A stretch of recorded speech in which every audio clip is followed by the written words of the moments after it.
Island Community for Addiction Recovery Efforts, which is fondly known as Rye Cares. And we are really excited to see so many folks in the room tonight. There's been quite a few addiction and recovery professionals that have gathered together for this evening, and you can see our brands on the banner behind us, but this is a great example of what makes a difference about working in recovery, is that we work together, we work across organizations, we work across roles, and I think that's what we're looking for in terms of what we want to hear from our candidates tonight, is how we can work together. So I am a person in long-term recovery, and for me that means that I became substance-free in September of 1991 when I was 26 years old. And when I was 26, I had a moment of readiness. And in that moment, I was ready to take my life or start a pathway of recovery. And when I was ready, when I was making that decision, I had a person in my life that I could reach out to who was ready to receive that call. And she said, what you need to do, because my statement to her was, I'm in jeopardy. And I didn't elaborate, but she knew me. And she said, you need to go to a meeting. And fortunately, there was a meeting in 20 minutes, a quarter mile from where I was living. And when I got to that room, those folks in that room were ready for me and ready to help me and get my pathway of recovery started. But mine is a pretty simple story. I was young, not a lot had happened. Some people would refer to me as a high-bottom drunk, which has nothing to do with my posterior, but had to do that I didn't lose a lot of things yet. And for most of the folks that we're working with on a daily basis, it's not as simple. They're navigating system challenges that are beyond the ability of one simple phone call to stall. And many of us were in DC recently and got to hear firsthand from Rhode, and he really challenged us all to become a recovery-ready nation. And to become a recovery-ready nation, we need to become a recovery-ready Rhode Island. And so when we think about what that readiness means, it means that we need leaders, we need candidates like the ones who have come to hear from us tonight. We need people elected into position. We need people across all types of roles to be ready when the individual places the call, to be ready as a system that we don't get kicked out of the services. And, just to share a recent example that we've experienced, we had an individual who was on his pathway of recovery, living in a recovery house, and he returned to use, got kicked out of his recovery house, was told you have to go to detox for 3 days, couldn't go to detox because he hadn't used substances for 5 days. And so he ended up homeless with choices to make about returning to use. And these are all things that are impacted by policy and impacted by our political leaders. So we're grateful that you came to share your questions, to look into our candidates, to see who might help us become recovery ready. And I'm going to hand things off now to Lisa Peterson, who's going to introduce our guests and get us started. Thank you.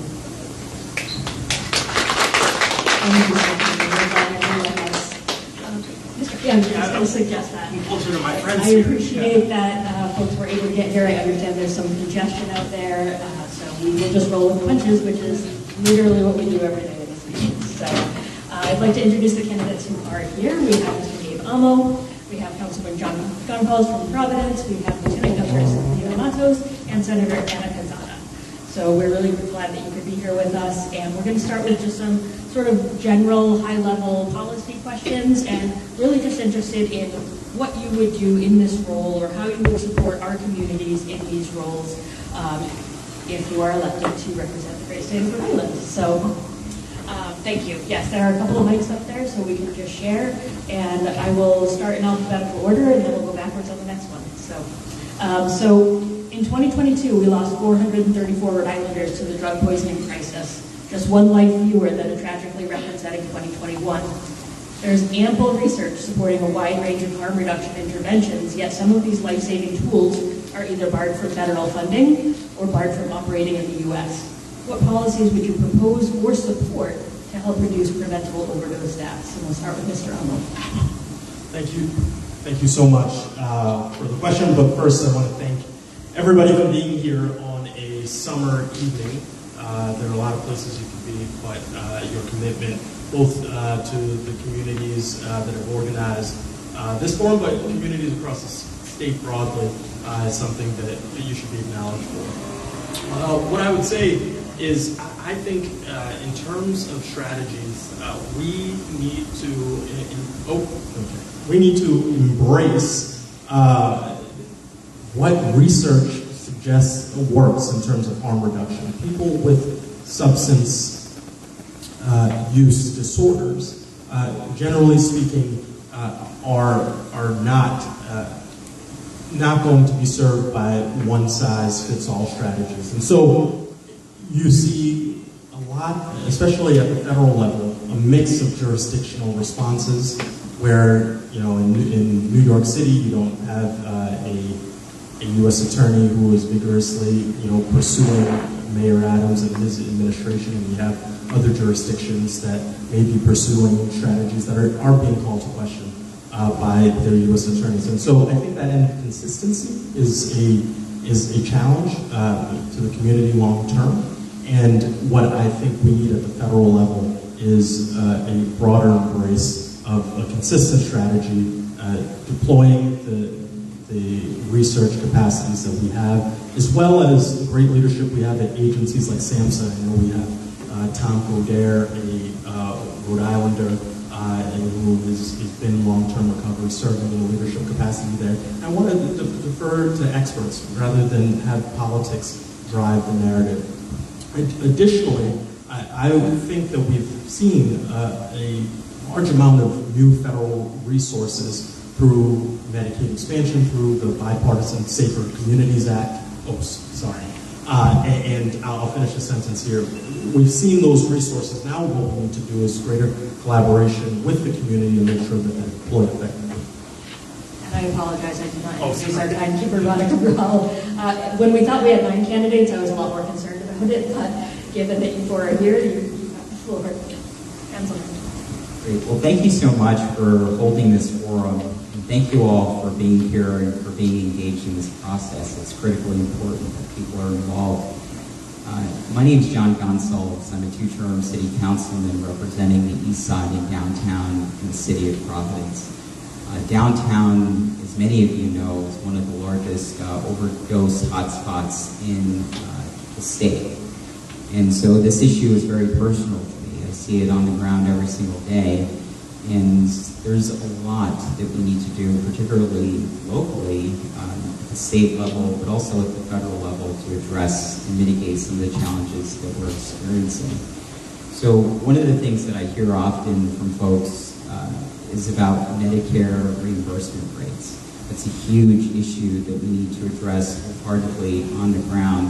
And I really want to thank the advocates who every single day in and day out, many of them who are in this room, Haley McKee, Anna Jane, Weber Renew, East Bay Recovery Center. There's so many people who are passionate about these issues and who are addressing these issues every single day.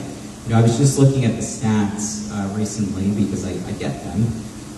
There were over 40 overdoses this week, over 20 in the city of Providence. We need real solutions to address this, and one of the overarching root causes is our housing and housing affordability issue that we're experiencing.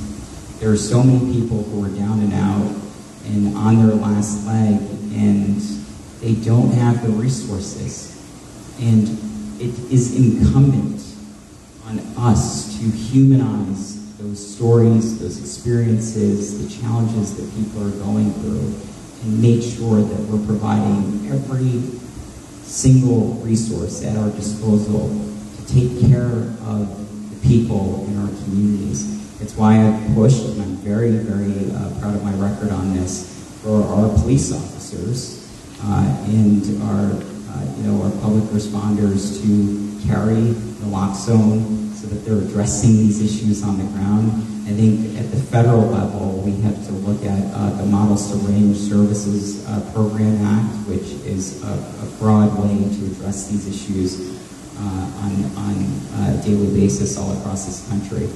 But overall, I just want to say that we need to humanize the experiences of people who are going through mental health challenges, people who are utilizing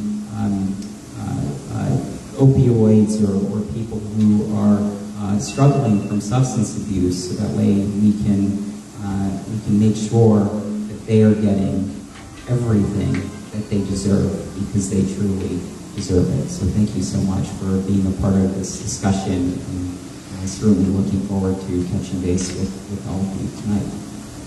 Thank you, Councilman. Lieutenant Governor. Thank you. Good afternoon. Thank you for this opportunity to speak to all of you, and most importantly, thank you for the work that you do. Through my work, first of all, at the local level, the Providence City Council had the opportunity to work with many of you that have been doing the work, the hard work, like the project Weber Renew since the beginning when they started, in being able to support the work that they have been doing, and also being able to assist the best I can from the, first of all, in the City Council, and now as Lieutenant Governor. I go back to housing. Every problem that we have, unfortunately, you can trace it back to housing. You just described right now how there were these individuals that were in recovery, but then the policies that we have in place don't allow for them to have a place to live. And this is something that we have to address, and we have to address it at the federal level. I have been mentioning this before. I just heard the connection with the same stories that I had to witness myself, trying to help families find a home, a place to live. In these policies that are basically regulations that HUD has for the definition of homelessness, is stopping us from being able to have resources available at the local level to assist family. When you have a policy that tells you that if someone is staying in a hotel for a night or a few days, they're not a priority because they have a place to sleep at night. That is wrong. That has to be changed. Unless we change those policies, we're going to continue to see this happening over and over again. I just was reading the article in the paper, it was over the weekend, talking about some individuals that unfortunately right now are homeless. They were telling about the story about most of them have been individuals that have been dealing with substance use and have been struggling to find a home because of that. And I think that we have to make sure that we address the housing situation, and we provide a relief for those that are facing homelessness before we are in crisis.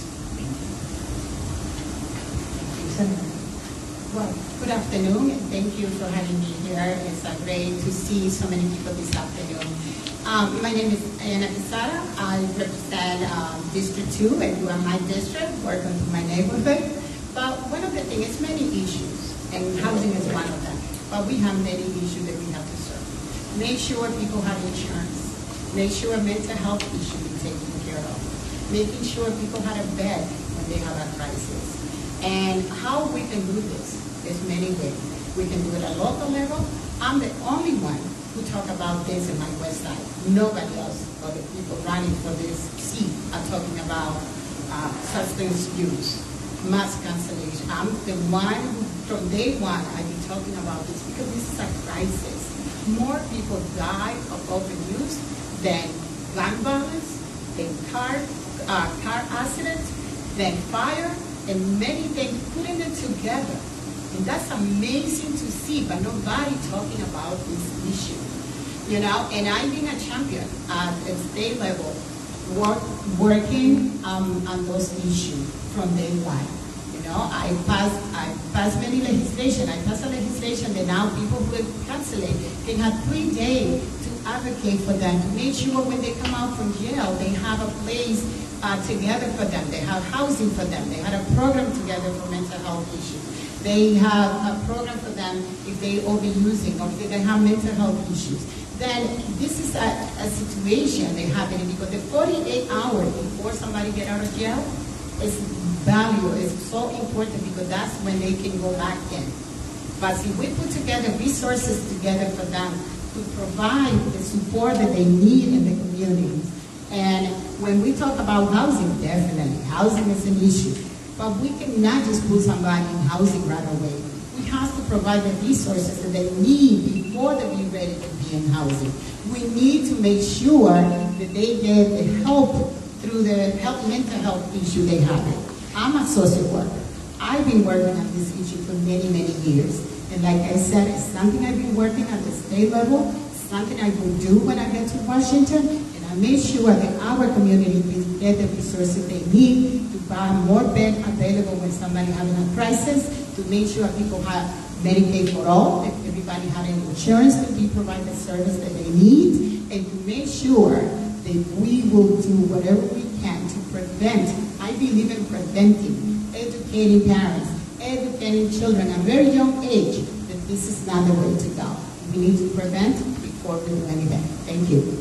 Thank you, Senator. We're going to stay with you and go in reverse order.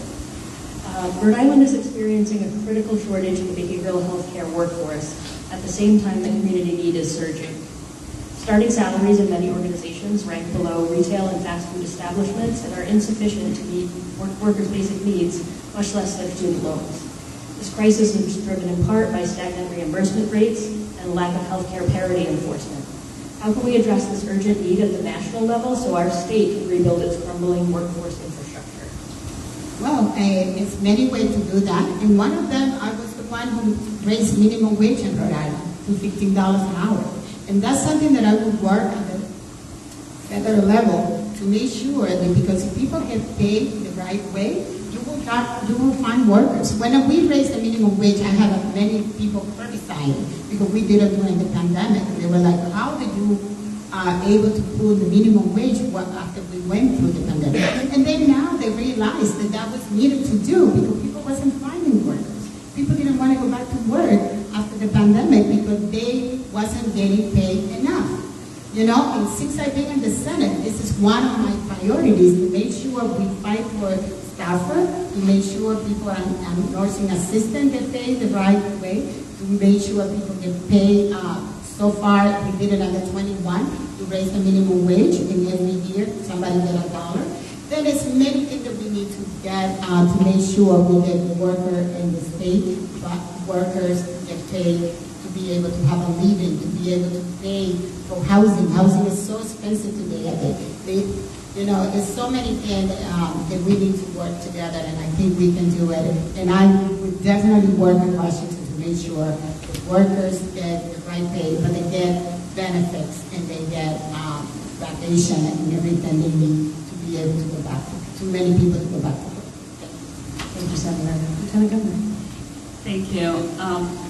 Definitely we need to increase the reimbursement rate. And I have been vocal and have sent letters of support for the legislation introduced by Senator Palmer and also by Rep. Casimiro. But also we have to do other things like just last week I went to a graduation for a class of CNA workers with an emphasis on mental health. So we need to provide support and resources for more programs like that in order to help us meet the demand of the challenges that we have right now for the need of workers. But definitely, we have to make sure that we're paying a salary that is compatible with the skills that they provide. And when you have right now, as you mentioned, fast food restaurant paying more than what they make as a CNA, you cannot blame someone for trying to better the incomes of their family. So we just have to make sure that we provide a better wages for those working in the field. You have yours. Thank you. I think it's off here. Thank you for this question. I think it's so important that you ask this question. And I just want to start off by, and this is no affront to the other candidates, but the fact that we are the only 4 people here, I think is really a slap in the face to this community. This should be a priority for every single candidate out there, and the fact that they are not here, I just find that very problematic. We had a number of things on our schedule today, and we made it a priority to get here.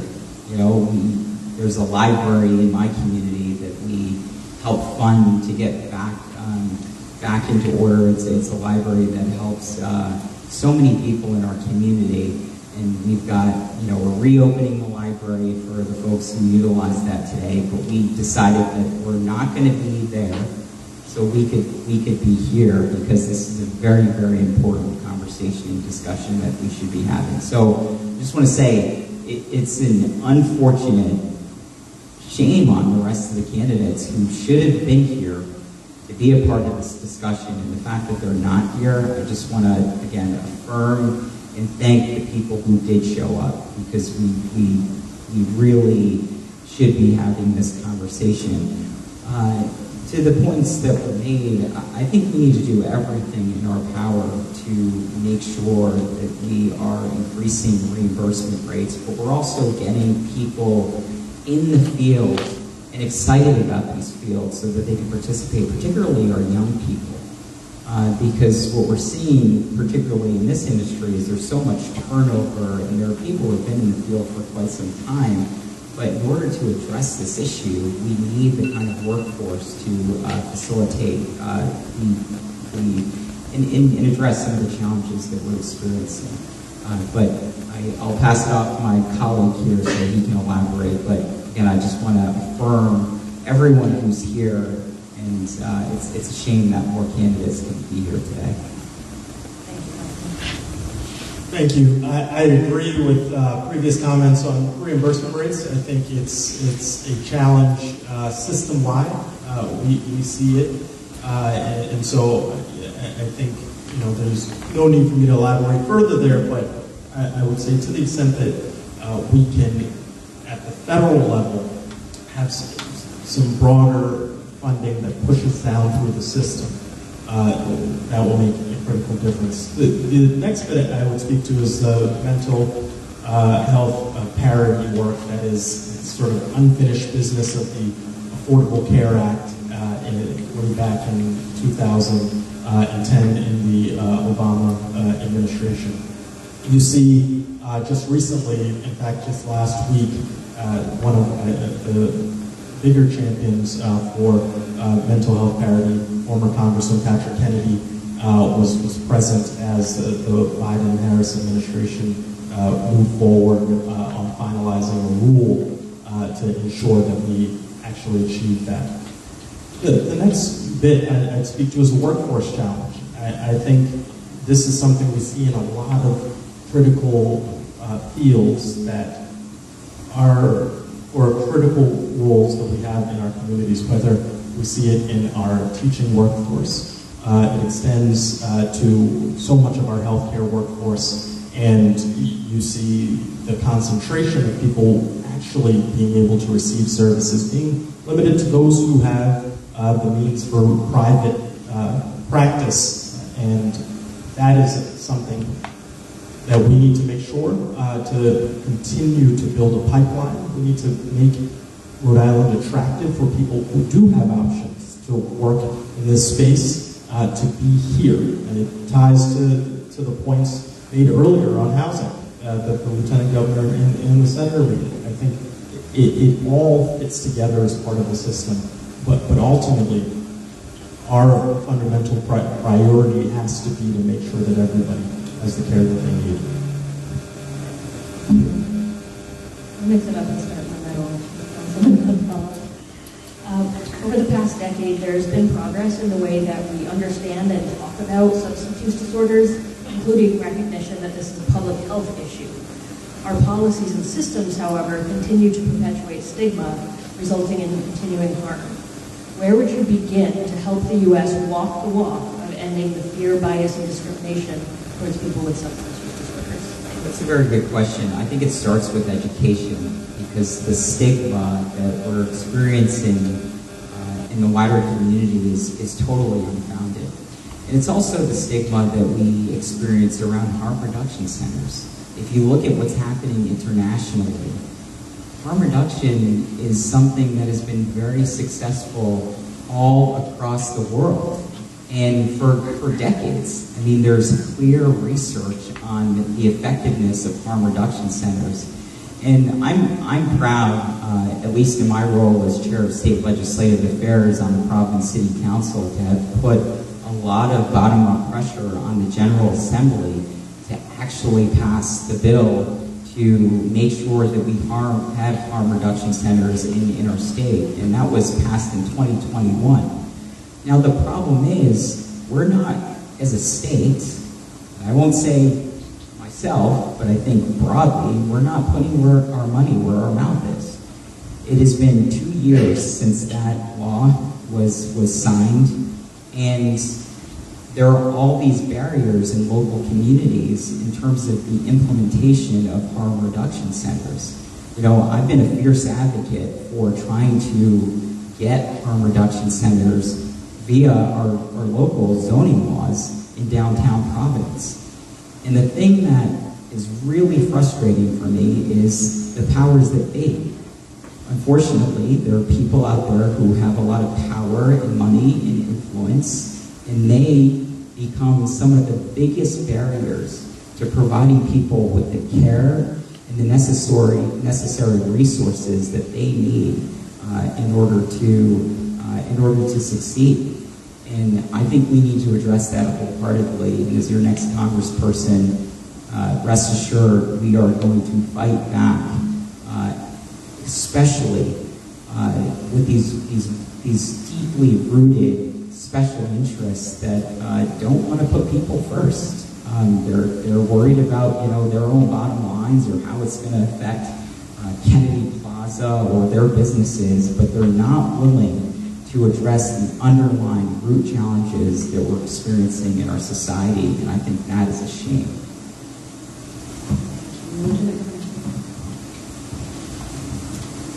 Thank you. I think part of the things that's going to help to remove the stigma is to highlight more of the members of the community that have been in recovery for a long time, and that can be a good example for others that wants to take the journey of getting into recovery, to see that it's possible, but also to educate the rest of the population, the community at large, to let us know that to remove the stigma, we can see individuals that have been able to be in recovery for many years and being successful, and we need to be able to share those stories also.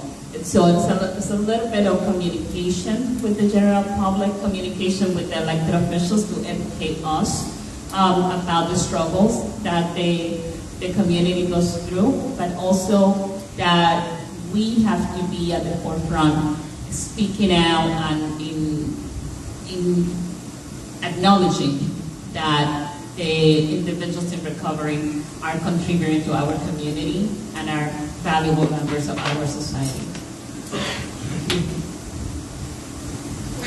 Is schema, and especially I'm talking about this community, especially community of color, they look at it like it's a disease, and I think we need to educate people about it, and to educate people to see that because you have an overuse thing that is not about people. Anybody can go through this. That can happen no matter what education you have, no matter what color you are, no matter who you are, who you know, how connected you are. That can happen to anybody. And so we started seeing it that way. And I said that because many years ago, when the marijuana was using in the 70s and the 80s, many people of color got incarcerated because of this. Then we started changing that when children from Brown University were getting in trouble. Then we started saying, well, marijuana is not a big deal. Let's change the law to help them. And now we see this problem going reaches communities. And now we are doing something about it because it's going through the community who are connected, who are wealthy, and they know it's an issue. But when it was people of color that this was happening, people wasn't doing anything. Then that's where the stigma comes from. You know, to think that only happened to poor people, to people who live in poor neighborhood, but now we see that change. That can happen to no matter where you live, no matter who you are, no matter if you have a master or doctor degree, no matter the education that you have, that can happen to anyone. And I think that's going to help us to change the schema and overdose. Then I think this is something that has to be with education, teaching children, teaching the community. If somebody because somebody hasn't rehab, does not mean that person is bad, does not mean that person is a criminal, and we need to change that schema, but we all need to do it together. Mr. Ono? Thank you. I think the remarks you heard from my fellow candidates were illuminating, and I think I agree with them for the most part. For me, it's about proximity, right? This isn't an other. I think we are all sort of in this together. I've worked at the heights of government in Washington and in Rhode Island, and in those senior staff roles, I've worked with people who are in long-term recovery from substance use disorder. And so I've experienced it through highly capable, amazing people. And so what I would say is that you know, the challenges that we face, I think about it for me culturally, my parents are two immigrants from West Africa, for them to sort of come to terms with family members required some education, some real learnings across the way, but once they were proximate and felt that this was not a problem that just what was limited to a certain subset of the population, but that we have folks in our community around us all the time who are in recovery and taking that approach, an approach of proximity, and it being something that stigmatization is not going to solve. I think makes a huge difference. And when I think about what we need to do from a public health standpoint, one of the first things that you do in the public health context is you try to establish the frequency and know that there are people among us who are part of said populations, and don't isolate. You actually sort of get closer and learn more and dive deeper. So that's what I would hope that we're able to pursue in order to make sure that we reduce stigma for folks in recovery. Thank you all. We have a little bit of time left, and I know that you have another commitment, and we appreciate you stopping in. So I wanted to start the Q&A a little bit early so that you have the opportunity to hear from the community, and you all, so we are also welcome to participate. We have a candidate who will be doing this in place. So you'll be leaving after the 5 to 6. We will have the 6 to 7. We'll hear a little bit more from another candidate. But let me invite some of our community members to ask questions, clarify, hone in on points that maybe were not clear. I actually have a question. I hear a lot about, you have some information about addiction and all that stuff. I am a person with long-term recovery. I'm also drug diagnosed. And very little I hear about both together because they both go together. And I also have a big concern. Where is the Latino community or the minorities being represented? Because I see other communities getting the support, but we don't. I have been through the trenches, and I had to figure things out on my own. Stigma is a big issue, not only in the community, but also in the medical, also even in the behavioral health field. Nurses treat us like garbage. Doctors talk down to us. Social workers, they tired of us. They think that we are never gonna get better. Pretty much they're giving up on us. And I don't understand, like somebody said here, we are humans, just like everybody else. But remember, we also vote. We also vote. And I think that needs to be taken into consideration. I would like my community to be represented. Because they're very little out there in my community. Nobody, I was talking to this lady, right? She has an issue with her daughter who has substance abuse. 18 years old. Mom is probably 45, Latina. She knows nothing about this stuff. Not a thing. And over and over and over again, I see that.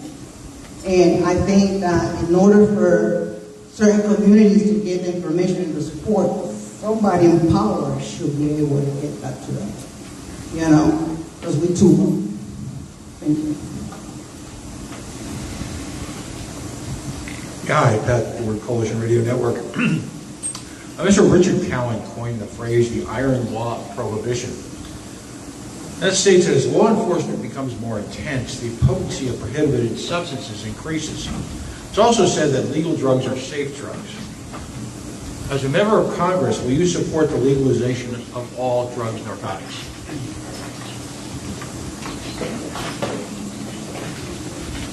That's what order we're going in here. That's right. I didn't hear your question, sorry, Pat. Can you repeat?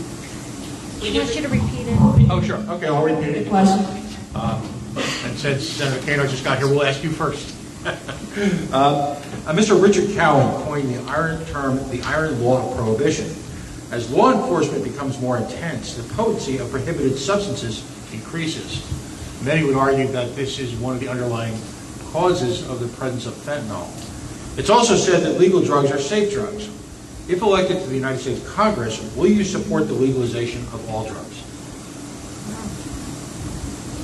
It's for Senator Cano, so yes. Good afternoon, everyone, and I apologize not being able to be here earlier, but my name is Sandra Cano, and I'm happy to attend this forum, and thank you so much for putting it together. I think the question is, if elected to Congress, I will be in favor of legalizing all type of drugs. From heroin to cannabis. So I have been, as a state legislator, very supportive of the cannabis legislation or legalization of marijuana, and I think that I will do the same thing at the federal level. I think that I work very hard with my colleagues in the General Assembly to make sure that we not only support the legalization, but also that we protect the communities of color for decriminalizing the people that have been already punished for the crimes in the past. Or making a crime in the past, and I want to make sure that at the federal level we do the same thing. I think that our communities of colors are very disproportionately affected by this issue. I think for the other drugs, I would have to do some research. I believe that it's important that I understand the impact, not only for the community, but also for the country as I don't know if there is any other countries that have done and legalized any other drugs. So I would be very honest, I love to do some research, learn more about it, but as of the marijuana or cannabis, definitely I will be supportive of it at the federal level. I too support decriminalization of natural drugs like marijuana. I think there needs to be more work done on synthetic drugs. There's a clear difference between synthetic and natural drugs, and we certainly want to think about the impacts that certain drugs have on our community. But decriminalization is an important aspect of that. We do not need to be putting people behind bars for the use of marijuana. And there have been so many people who unfortunately have been locked up as a result of their use of marijuana, which then just perpetuates their inability to have access to jobs or have access to housing, and we need to address that head on. So I appreciate that question, but there does need to be some nuance around that. I do support the legalization of cannabis. I'm not ready to support legalization of any other drugs beyond that.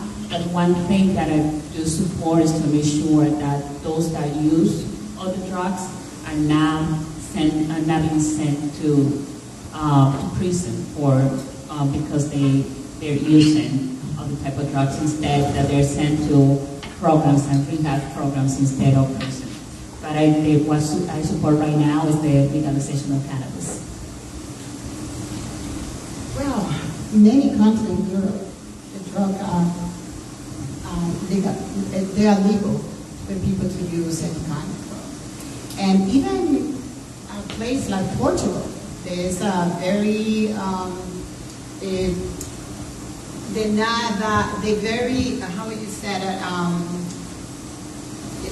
you know, a big country like the United States, and I think Portugal is a place the people are very conservative. That's what the word I was looking for. They discriminate. Anybody can use any kind of drug. But I think we have to be more informed about what kind. I think the war on drugs needs to end, and this is a way to do it. But at the same time, I think we need to educate people about it. You know, because we don't have that much information yet. I don't know if there's any law in Washington at this time to propose to have the drug abuse. But, you know, I think we need to educate ourselves a lot better before we make that decision. But I know it's many countries in Europe that you can use any kind of drug already. And I think they're having less issue and they have less people overdose or drug in the United States when it's illegal. I think when illegal, how we call it, sometimes call more attention to people to use something when it's illegal than when it's like people are able to do it. And I think we need to finish the war on drug, and maybe the way to do it is to make sure that anybody can use any kind of drug, and then we can see it. Because if you see Portugal and many other countries, they don't have the problem the United States have at this time. It's a lot less than us. Then whatever we're doing is not working. Then we need to see what other places they're doing and how they do it for us to copy them and make it better for us that everybody's legal to use any kind of drug, but supervise them to make sure they have the resources they need to be able to do that. Supervise it, like the new program that we just started in Rhode Island, that you can go in there and do drug safety. Somebody will be there in case you had an overdose. Then I think that would be the way to go. Lisa, can I just elaborate Absolutely. for 1 second? Just a couple seconds here. I think the other thing that we really need to be thinking about is how we hold the pharmaceutical industry accountable. I just can't get how a society, how we, you know, if you think about the war on drugs, there are black and brown communities that are disproportionately impacted by the war on drugs, but there is little accountability for the pharmaceutical industry. And the pharmaceutical industry, in many cases, is more of sometimes a sick care industry as opposed to a healthcare industry. When we think about public health, and when we think about the wraparound services that people need and the mental health challenges that we need to address as a society, we need to look at this more broadly and address it holistically. Lieutenant Governor and then Senator Cano, and then I'd like to be Mr. President. I actually want to address her comments, so that the Senator has a point related to this. I just don't want to ignore your comments. I want to be able to address those so I can go out.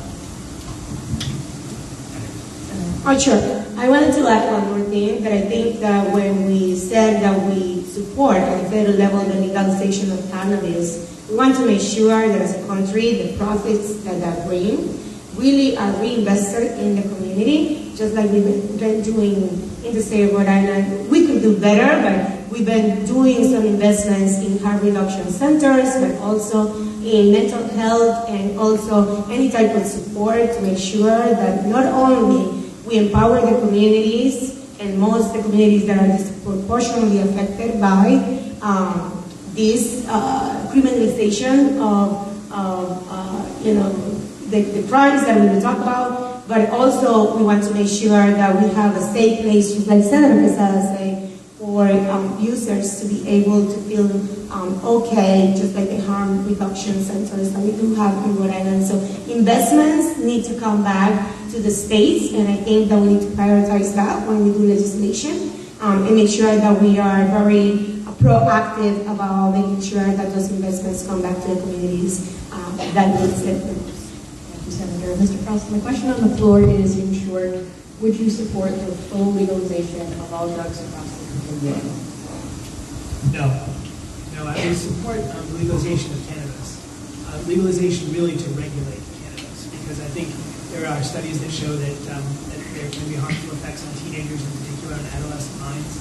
And I think it's really important that we try to make sure that we regulate the levels of THC, because we know that they're getting dangerously high in some corporate-sponsored cannabis products.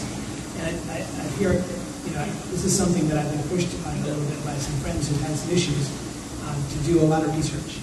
And there does seem to be a growing amount of evidence that the nature of cannabis is changing over the course of time, and that it's becoming more dangerous, mostly driven by corporate profits. This is a big company kind of game, right? A marketing spend where you push it harder and harder, you get the THC higher and higher, so people get more of a rush out of the drug, and then it really does need to be regulated so that it doesn't get into the hands of adolescents. So I think on that front, I would say legalization to regulate. There are some drugs I think that never should have been made illegal, and I think typically those would fall into the hallucinogen category. A lot of those were made illegal in the 1970s in order to criminalize conduct, to put people in jail on purpose, people of color, people that believe in the anti-war movement. Michael Pollan did a wonderful job of describing some of those nefarious motives for legalization in the 70s.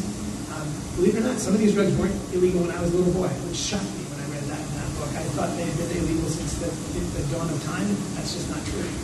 I'm proud to say that I actually wrote the very first check to start the Yale Center for Psychedelic Science, which is a group of really well-organized, gifted psychiatrists and psychologists that are working hard to look at the power of drugs like psilocybin in particular at Yale to combat depression and afflictions of anxiety. It's a very personal issue for me because I have a child who's afflicted very severely with OCD, and some of the studies at Yale are showing tremendous promise in helping people with OCD and helping them to get better and helping them to not get rid of their obsessive thoughts, but get rid of the compulsions and the disorders that make their life so limited. And a part of the disease that's really debilitating and makes them disorder. So I would say not all drugs, but I think with thoughtful scientific research, some drugs for their therapeutic effects should never have been criminalized in the first place. Next question.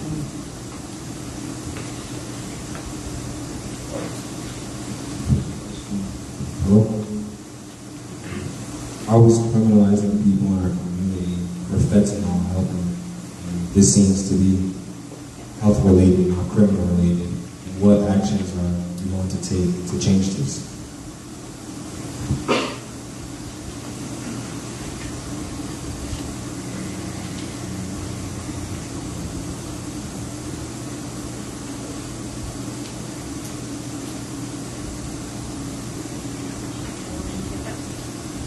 Can you repeat the question?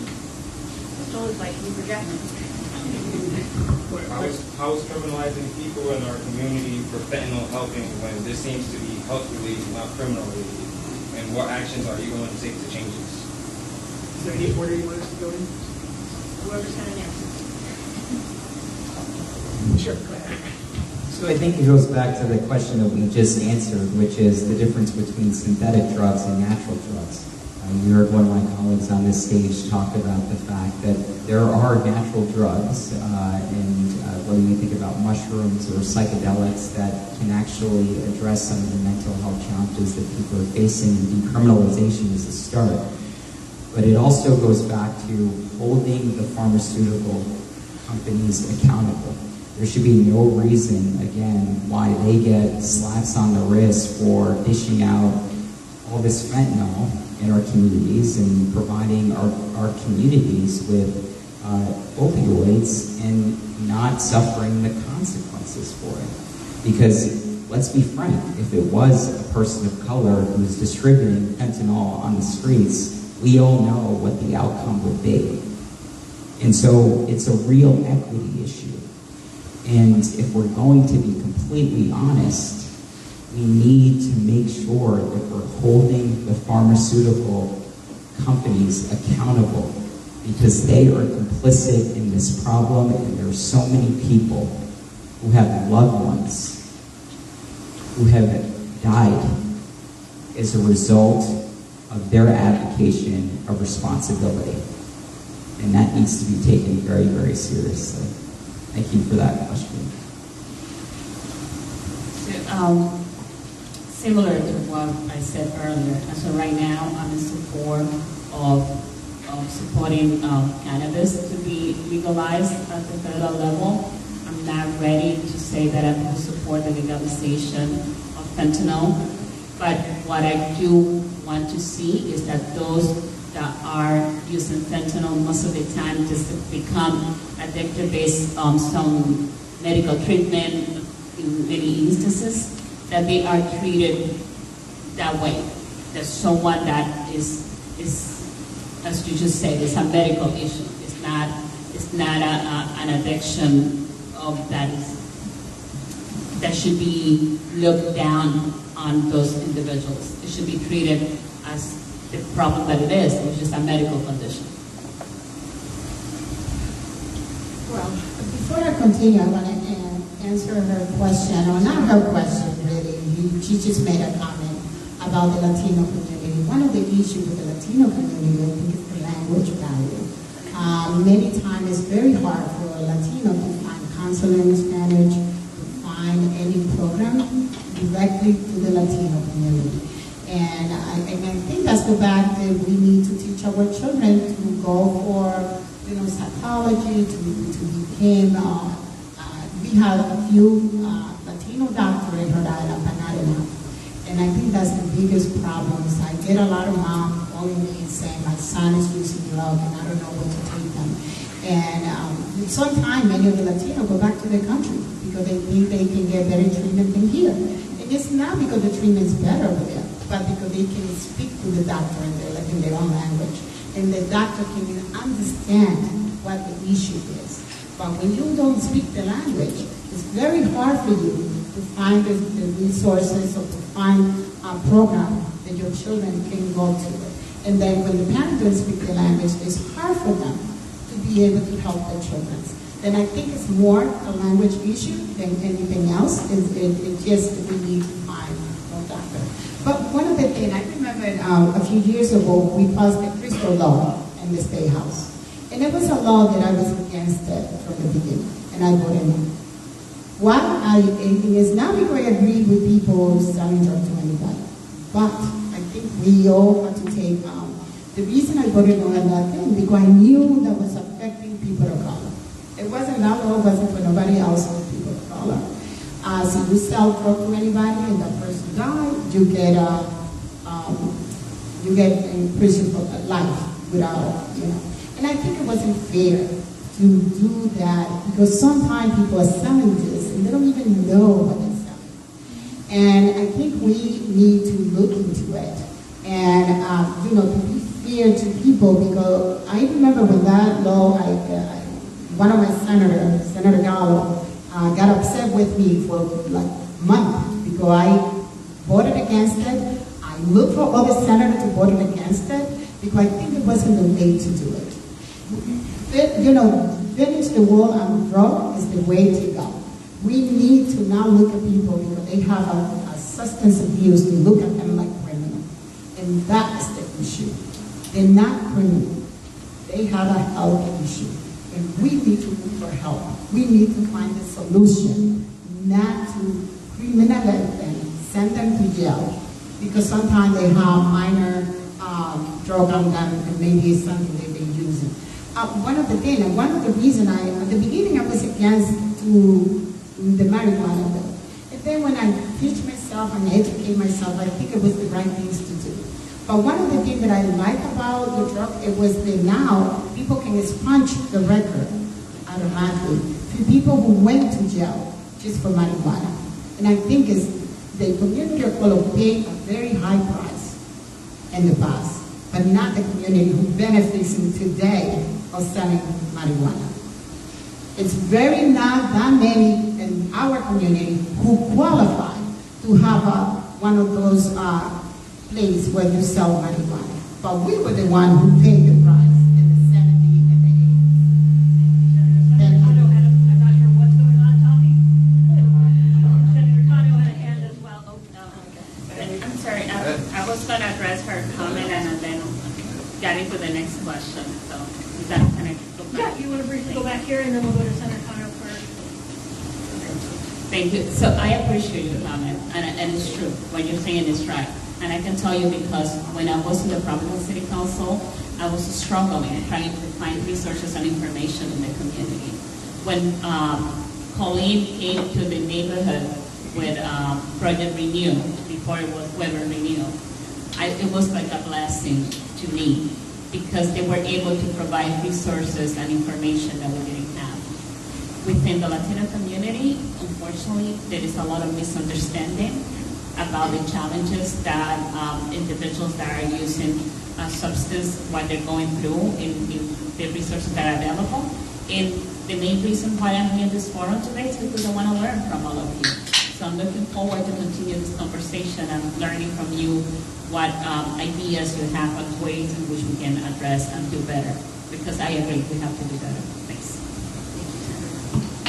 I just wanted to answer your question by saying that I think it's our responsibility from policymakers to really understand what it takes to differentiate between mental health and really a person that is doing harm to the community, right? So there is what Councilman Goncalves said, the pharmaceuticals are certainly responsible for a lot of things, but also the investments that we need to do in organizations that really bring education, awareness, and a holistic approach of resources is really what we need to start doing. So I am very proud to have Robert Weber Renew in the city of Pitaki, for example. And one of the things that I do feel that the organization does very well, and I seen them work, is that not only they get hand-in-hand support, but also connect with resources for career readiness, job opportunities, investments into, being reinstated in the community when they are coming out of jail, maybe because they were criminalized for,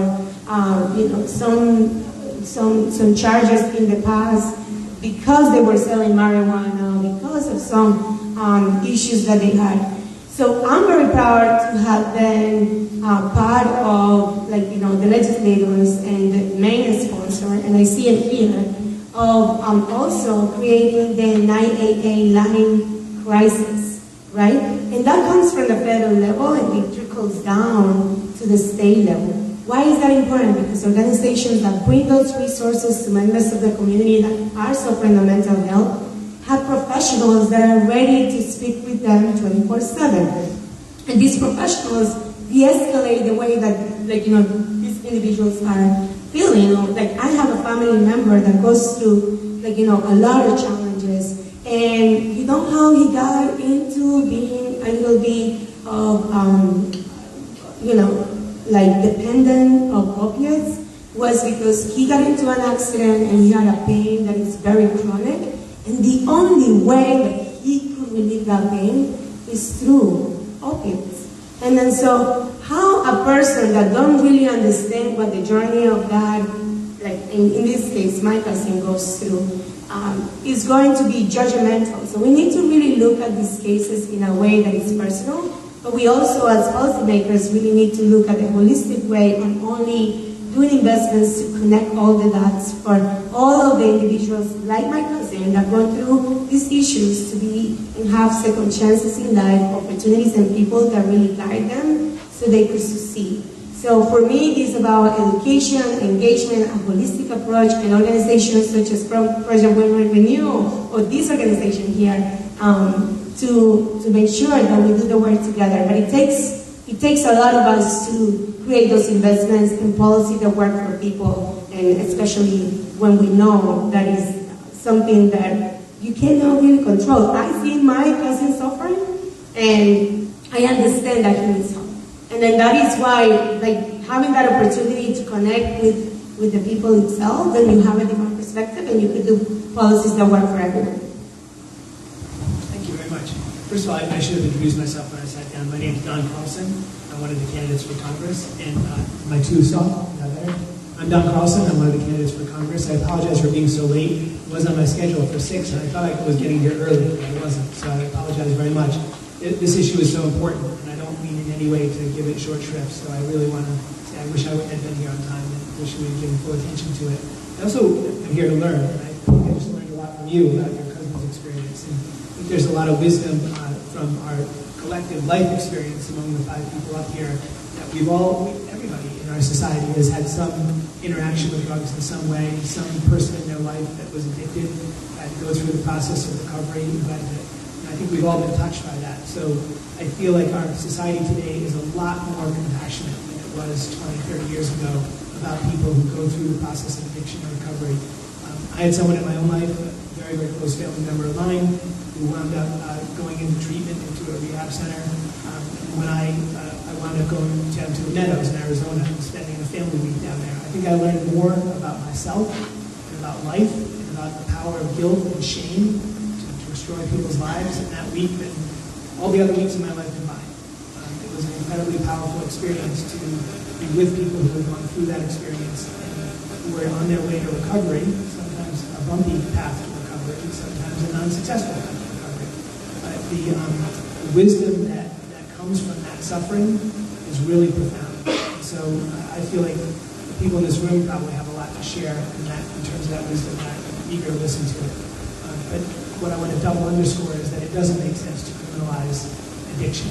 Addiction is a medical condition. It needs to be treated as a medical condition. I believe we learned that the hard way, my rough one. And the idea that that would be treated as a crime seems insane to me. So I think we've come a long way on that. I think there's a higher level of awareness than there used to be about that. People are far less judgmental of addiction and see it much more as a mental health issue or just sometimes even a physiological issue like the addiction to opioids that derives from the use of the opioids and pain management. I just want to affirm what's been shared, and I really appreciate you sharing that and all the stories that we're hearing, and certainly would love to continue to glean from the expertise of the people in this room, because you all are dealing with this in a very nuanced way every single day. I was having conversations when I walked in with folks who are in the community who are doing this work, and what you see and how you're helping assist people every single day. This is going to be a little unorthodox, but I just want to give each and every one here a round of applause for all the work that you do. So, and the other thing that I just want to share is we have to be looking at the root underlying causes here. And equity has to be at the forefront of all the decisions that we make.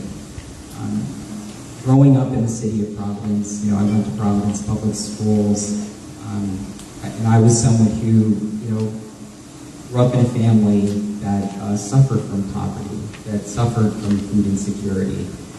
And I think this is something that we need to really, really address is the vast income inequality, because what it results in is, the trauma that kids are experiencing in our schools.